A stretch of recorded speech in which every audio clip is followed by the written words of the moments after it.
zombies might not be real, but there's people out there that believe that ghosts are very real. Theoretically, ghosts are made up of energy, and we use tools that measure that energy to see if they can interact with us. So Adam is going to take me on an actual ghost hunt to show me what tech paranormal investigators use to detect and communicate with ghosts. This is Liberty Hall Museum. It's a historic home in New Jersey that's been here for over 250 years. Tell me, why does this place have the reputation of being haunted? Many people have had different types of experiences here, like furniture moving, the smell of cigar smoke, and I think Adam can tell you some. Yeah, I've investigated here a few times. And what'd you find? Well, you never know what you're gonna get, but activity has happened pretty much in every single room. Well, for the name of science, I guess there's only one thing left to do. All right, Adam, this is the first room. This is the parlor. A lot of the family members who passed away were waked in the parlor. So their visitation at their funeral happened here in this space. So I have a little music box here. Why don't we set that in the doorway? There's a beam going right through. Whenever that beam is broken, the music goes on. So I'm gonna go break the beam. Okay, and then when you step out, it'll stop. So these devices, specifically this, did that just go off? It did, right? It did. And nobody's in the hallway. No, it's there. I'm shaking a little. What's the worst that could happen? You tell me. I don't know. You're the expert. So this is the paranormal tripwire. Each little light is its own EMF detector. EMF stands for electromagnetic field, which is like an invisible force field made of energy.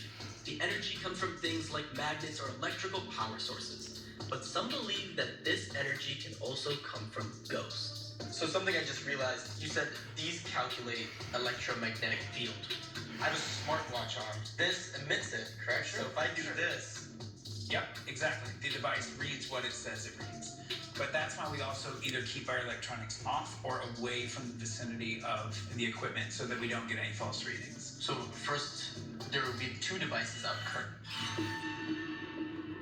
I don't know why it's going off. We can't physically see a person there, right? Yeah. Can you do something again? Maybe light up the lights in front of us or walk in front of the music box? Thank you very much. I think what would be good is to go somewhere else. Things are telling me we should go upstairs. So we're heading upstairs to Captain John's room. I don't know why I picked this. You're going with your gut and going with your instincts, and that's what scientists do. Captain John passed away at the hospital, but they dressed him for the funeral in this space. This grid, see how it makes a square? These are lasers. Absolutely. The word laser is actually an acronym that means light amplification by stimulated emission of radiation. Light usually spreads, but a laser focuses the light into a tight beam. I'm gonna set it here, so if anything or anyone stands into this frame, this will show up in the direction that they are on the grid. So what I'm gonna set up right now is something called an SLS camera. SLS stands for Structured Light Scanner. It projects a pattern of light onto an object. By doing this, the SLS camera can figure out the shape and size of an object and can create a 3D model of it. So see how Tejas shows up?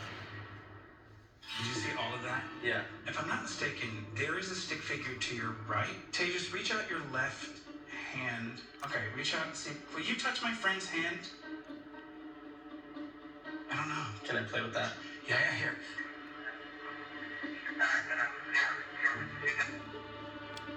There's definitely something right here. Standing? Yeah.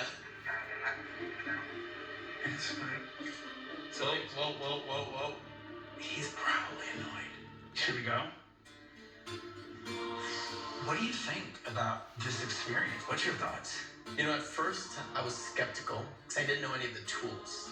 It's interesting how you're using science in these different devices to see different sorts of energies I would have never thought to measure. It's all theory, right? Yeah. We're trying to figure out what it is, and you take it with a grain of salt, and you come up with your own conclusions like anything else.